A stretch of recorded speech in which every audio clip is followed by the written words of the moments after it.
ಓಂ ನಮಃ ಶಿವಾಯ, ಓಂ ನಮಃ ನಾರಾಯಣಾಯ. ಸ್ವಾಮಿ ಕುರಗಜ್ಜ. ನನ್ನೆಲ್ಲ ಪ್ರೀತಿ ವೀಕ್ಷಕ ಬಂಧುಗಳಿಗೆ ಶಿವಾಮಿ ಕನ್ನಡ ಆಧ್ಯಾತ್ಮಿಕ ಚಾನಲ್ಗೆ ಸ್ವಾಗತ. ಸೂರ್ಯಾಸ್ತನ ಮುಸ್ಸಂಜೆ ಸಮಯದಲ್ಲಿ ಹೆಣ್ಣು ಮಕ್ಕಳು ಯಾವುದೇ ಕಾರಣಕ್ಕೆ ಕಣ್ಣೀರು ಹಾಕಲಿಕ್ಕೆ ಹೋಗಬೇಡಿ. ಆ ಸಮಯದಲ್ಲಿ ಹಾಗೆಯೇ ಮುಖ್ಯದ್ವಾರ ಇರುತ್ತಲ್ವ, ಎಂಟ್ರೆನ್ಸ್ ಏನು ಡೋರ್ ಇರುತ್ತೆ, ಅದನ್ನು ಒಂದು ಸೂರ್ಯಾಸ್ತದ ಸಮಯದಲ್ಲಿ ದೀಪ ಹಚ್ಚುವ ಸಮಯದಲ್ಲಿ ಮತ್ತು ಅದಕ್ಕಿಂತ ಒಂದು 10 ನಿಮಿಷ ಮತ್ತು ಆ ಸೂರ್ಯಾಸ್ತ ಆದ ನಂತರ ಒಂದು ಅರ್ಧ ಗಂಟೆ ಆದರೂ ಬಾಗಿಲನ್ನು ಓಪನ್ ಆಗಿಡಿ.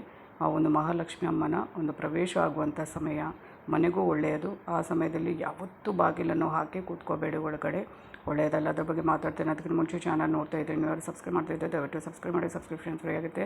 ಹಾಗೆಯೇ ಆದಷ್ಟು ಲೈಕ್, ಶೇರ್ ಮಾಡಿ. ಹಾಗೆಯೇ ಆಧ್ಯಾತ್ಮಿಕತೆ, ಜ್ಯೋತಿಷಕ್ಕೆ ಸಂಬಂಧಪಟ್ಟ ಉಪಯುಕ್ತ ಮಾಹಿತಿ ಇರುವಂಥ ವಿಡಿಯೋನು ಹಾಕ್ತಾ ಇರ್ತೇನೆ, ಹೆಲ್ಪ್ಫುಲ್ ಆಗುವಂಥ ನಿಮಗೆ. ಹಾಗೆಯೇ ನಿಮ್ಮ ಏನಾದರೂ ಸಮಸ್ಯೆ ಇದೆ ನನ್ನ ಜೊತೆ ಹಂಚ್ಕೋಬೇಕು, ಅದಕ್ಕೆ ಏನಾದರೂ ಪರಿಹಾರ ಬೇಕು ಅಂದರೆ ಖಂಡಿತವಾಗ್ಲೂ ಸ್ಪಷ್ಟವಾಗಿ ಪ್ರಶ್ನೆ ಅರ್ಥ ಆಗುವಾಗೆ ಇರಬೇಕು. ಬರೆದು ಕಳುಹಿಸಿ. ರಾಶಿ ನಕ್ಷತ್ರ ಅಥವಾ ಡೇಟ್ ಆಫ್ ಬರ್ತ್ ಹಾಕಿ.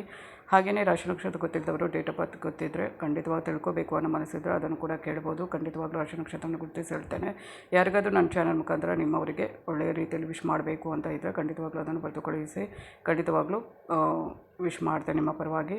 ಹಾಗೆಯೇ ನನ್ನ ಪ್ರೀತಿ ವೀಕ್ಷಕ್ಕೆ ಬಂಧುವಾದಂಥ ವೈಷ್ಣವಿ ಅವರ ಮಗ ಲಿಖಿತ್ ರೆಡ್ಡಿದು ಇವತ್ತು ಹುಟ್ಟಿದ ಹಬ್ಬ. 4 ತುಂಬಿ 5ಕ್ಕೆ ಕಾಲಿಡುವಂಥದ್ದು. ಹಾಗೆಯೇ ಸ್ಕೂಲ್ಗೆ ಕೂಡ ಹೋಗಲಿಕ್ಕೆ ಶುರು ಮಾಡಿದಾನಂತೆ. ಆ ಮಗುವಿಗೆ ಎಲ್ಲವೂ ಒಳ್ಳೆಯದಾಗಲಿ. ಆ ಒಂದು ಶಿವದೇವರ, ಕೊರಗಜ್ಜ ದೇವದ ಆಶೀರ್ವಾದ ಆ ಮಗುವನ್ನು ಸದಾ ಕಾಪಾಡಲಿ. ಆಯುಷ್ಯ ಆರೋಗ್ಯ ಕೊಟ್ಟು ಒಳ್ಳೆಯ ಒಂದು ಭವಿಷ್ಯ ಕೊಡಲಿ ಅಂತಲೇ ನಾನು ಹಾರೈಸ್ತೇನೆ.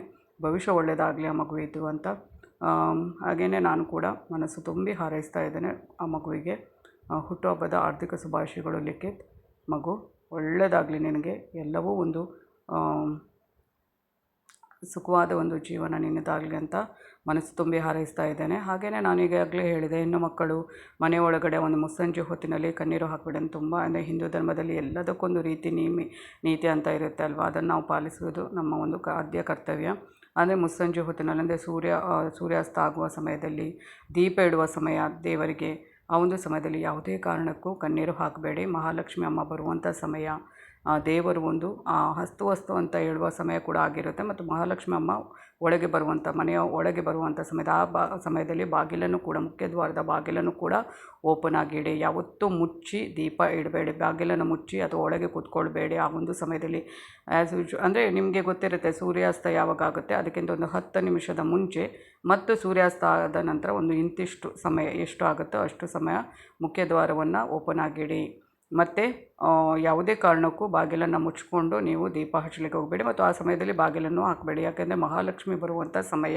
ಹಾಗೆಯೇ ಆ ಸಮಯದಲ್ಲಿ ಎಷ್ಟೇ ಬೇಸರ ಇದ್ದರೂ, ಎಷ್ಟೇ ಕಷ್ಟ ನೋವುಗಳಿದ್ದರೂ ಕಣ್ಣೀರು ಹಾಕಲಿಕ್ಕೆ ಹೋಗಬೇಡಿ. ಯಾರಿಗೂ ಒಳ್ಳೆಯದಲ್ಲ. ಮನೆಗೆ ಕಣ್ಣೀರು ಹಾಕಿದರೆ, ಮನೆಯ ಹೆಣ್ಣು ಮಕ್ಕಳು ಕಣ್ಣೀರು ಹಾಕಿದರೆ ಯಾರಿಗೂ ಒಳ್ಳೆಯದಾಗಲ್ಲ.